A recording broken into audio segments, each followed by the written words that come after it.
Hoorah! Unity. Now I know I need to get it redone. I might choose a different hairstyle for this because the fuzz is crazy. Hey, listen, if you do hair, you know what I'm saying? If one of you shorties do hair, let me know. No, I'm playing. I'm not playing. But hey, you know what I'm saying? Hey, don't forget where you came from.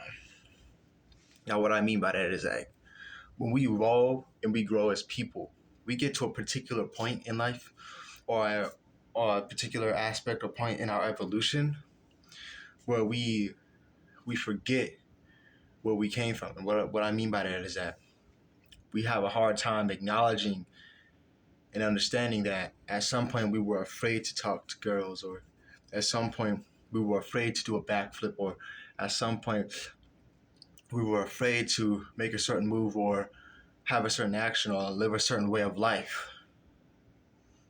You know, and when you get to a point where you no longer fear that, or if you've improved with that so much, you get to a point where you don't acknowledge where you were from the start.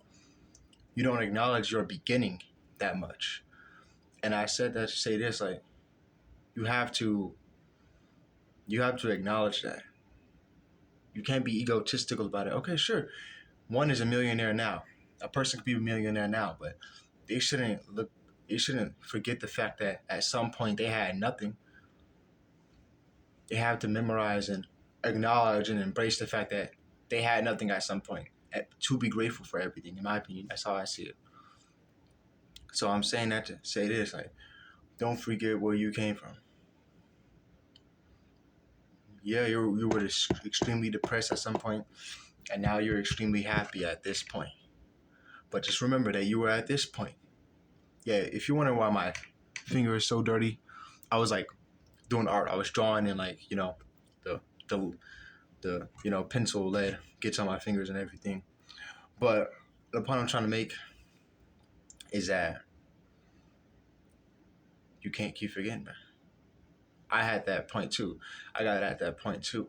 And when people get egotistical, they're hit with a challenge that reminds them of where they truly are. You see, the ego, in my opinion, well, what I've learned from the ego or about the ego is that it has the ability to give someone the perception or the illusion that they're at a level that they're not truly at. I have to be humbled on a mental level, spiritual level, physical level. I had to be able to embrace the fact that I'm only on level 1 when I thought I was on level 100.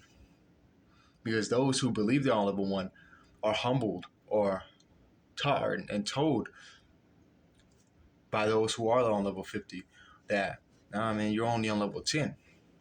And able to get to level 50, you got to embrace the fact that you're here to get over here. You know what I mean? And a lot of people don't embrace that because they want to lie to themselves some more. They want to keep themselves. They want to hold themselves back from the work. And there was a quote I saw on Instagram that this guy on the video was reading. He said, "The magic you're seeking is in the work you're avoiding." And that makes a lot of sense. But the point I'm trying to represent is that you can't forget where you were, because the magic finally sparks, because you finally have the ability to summon the magic, because you finally have the ability to understand and utilize the magic. At some point, you couldn't recognize the magic. At some point, you had a hatred for the magic. At some point, you were making multiple mistakes with that magic, with your skill, with your talent, with your ability, whether it be rapping or, making other forms of music or playing an instrument or playing a sport. And sure, you're getting recognition now, but just remember that you had that people putting you down right in front of you, behind your back. So why put yourself in a circumstance or in a mindset that you're on a level you're not even at, on a level that you don't even deserve to be on yet? It's not fair to your evolution, because putting yourself into some delusional mindset isn't growth. It's a form of lying to yourself. It's like disloyalty towards yourself in a way. Because at the end of the day, it's like, Why bother? If you know you're not good at shooting threes yet in basketball, then why continue to lie to yourself and say, oh, I can do this, I can do that, I can do that? You can hardly dribble. And yet that person is saying, oh, I can do this, I can do that, but you can't. You got to be honest with yourself and say, damn, I'm not good at this. I can't do this. So maybe I could look up videos. How could I get help with this? Maybe I could look up videos. Maybe I can go to a coach. Or that one guy or my friend, he's pretty skilled at basketball. He's better than me at basketball. I can ask for some tips and advice, maybe some practice time. But don't waste your time. Don't waste your every moment or your precious time in this world lying to yourself about certain aspects of life that you're not even evolved to yet. So all that shit is, you're amazing, you're beautiful, you're powerful, you're acknowledged. Pay homage to your greatness. You're not even mistaken. Y'all hope y'all have a beautiful day. Rahu.